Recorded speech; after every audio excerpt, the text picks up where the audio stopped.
European leaders are fighting back against U.S. President Donald Trump after the American leader threw a summit of the Group of Seven, G7, leading industrialized nations into disarray by withdrawing his endorsement of a statement he initially had accepted.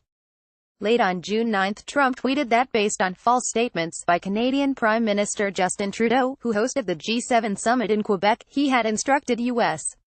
representatives not to endorse the final communiqué, which the Canadian leader had said was agreed to by all G7 nations.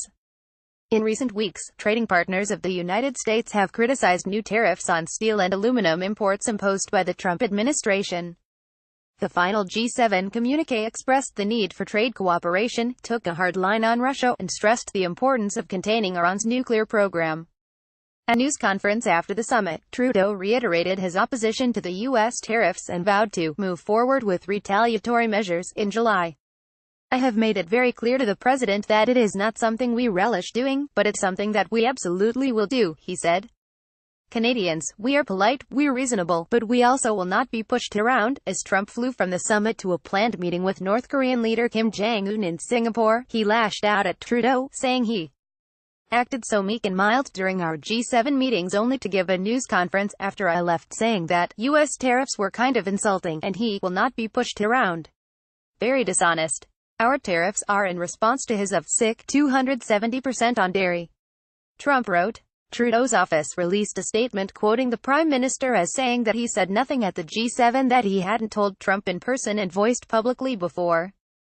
German Chancellor Angela Merkel said on June 10 that Trump's revocation of support for the joint communiqué was sobering and a little depressing. "It's hard, it's depressing this time, but that's not the end of the G7, she said in an interview with ARD Public Television, adding that the European Union is preparing countermeasures against U.S. German Foreign Minister Heiko Maas made a veiled barb at Trump, tweeting, "With one tweet, an unsettling amount of trust can be very quickly destroyed. It is even more important that Europe stands together and even more aggressively represents its interests," Maas added. In Paris, a French presidency official said France and Europe stood by the G7 communiqué and anyone departing from the commitments made at the summit would be showing their incoherence and inconsistency. "International cooperation cannot depend on being angry and on sound bites. Let's be serious," the official said. But Trump's economic advisor, Larry Kudlow, told CNN that Trudeau stabbed us in the back. "There is a special place in hell for any leader that engages in bad faith diplomacy with President Donald J. Trump and then tries to stab him in the back on the way out the door," White House trade advisor Peter Navarro told Fox News. Canadian Foreign Minister Chrystia Freeland later said that Canada does not conduct its diplomacy through ad hominem attacks. "We don't think that that is a useful or productive way to do business, and perhaps we refrain particularly from ad hominem attacks when it comes to our relationship with our allies," she added. The 8-page G7 communiqué issued earlier stated that, "We stand ready to take further restrictive measures to increase costs on Russia if its behavior makes it necessary." It also demanded that Russia cease its destabilizing behavior to undermine democratic systems, and its support of the Syrian regime. The communiqué was issued after a tumultuous summit that mainly had Washington squaring off against its longtime allies over Russia, trade, climate issues, and the Iran nuclear accord. Russian President Vladimir Putin dismissed criticism by the G7 as creative babbling, and said at a summit in China on June 10 that it was time for all sides to resume cooperation. "I believe it's necessary to stop this creative babbling and shift to concrete issues related to real cooperation," Putin told reporters when asked to comment on the joint statement. He added that the G7 countries had, again, failed to provide any evidence that Russia was behind the poisoning of a former Russian double agent and his daughter in Britain in March. Because of the disputes, many observers were not certain a statement would be issued under all 7 countries' names. Still, the meeting did not appear to bring the sides much closer together.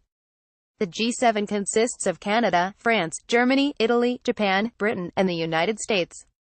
Trump had shocked many of allies with repeated calls for Russia to be readmitted into the group, which was known as the G8 when Moscow was a member of the Association of the World's Leading Industrial Nations. Trump told journalists on June 9 that it would be an asset to have Russia back in. In response, Putin said on June 10 that Russia did not choose to leave the group and would be happy to see its member countries in Moscow. He also said he's ready to meet with Trump once the White House is ready for a summit. "Many states have voiced an interest in hosting the meeting, including Austria," Putin said. It would be the first bilateral summit between the two leaders since Trump took office in January 2017. Trump and Putin have only ever spoken briefly on the sidelines of major events. European Union countries, which make up 4 of the Group 7 members, agreed ahead of the summit that a return of Russia to the G7 format summits can't happen until substantial progress has been made in connection with the problems with Ukraine, German Chancellor Angela Merkel said as the summit began on June 8. At the summit's end, Trudeau said he told Trump that he was not remotely interested in seeing Russia return to the G7. British Prime Minister Theresa May also welcomed that the G7 statement recognized the need to maintain sanctions on Russia. The statement made no reference to Russia being invited back into the G7, but the leaders did say they would continue to engage with Russia on addressing regional crises and global challenges, where it is in our interests. Russia was expelled from the group 4 years ago after annexing Ukraine's Crimean Peninsula and fueling a war in eastern Ukraine that has killed at least 10,300 people. Trump was asked if he thought Russia's control over Crimea should be recognized by the international community, but he avoided answering directly and instead blamed his predecessor, Barack Obama, for the situation. Crimea was let go during the Obama administration and, you know, Obama can say all he wants, but he allowed Russia to take Crimea, Trump said. But, with that being said, he added, it's been done a long time. Russian Foreign Minister Sergei Lavrov on June 9 said Moscow was not seeking to rejoin the group. He added that Russia was working fine in other formats, such as the G20. Although Merkel said the common view in Europe was to continue to exclude Russia, Italy's new Prime Minister, Giuseppe Conte, echoed Trump's call for returning Russia to the negotiating table in a post on Twitter.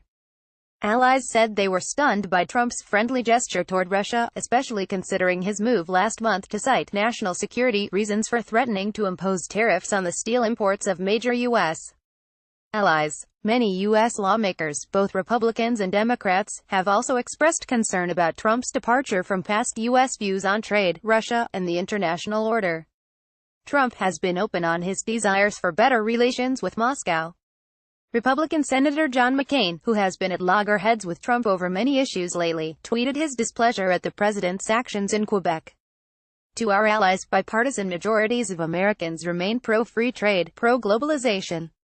Americans stand with you, even if our president doesn't, he wrote.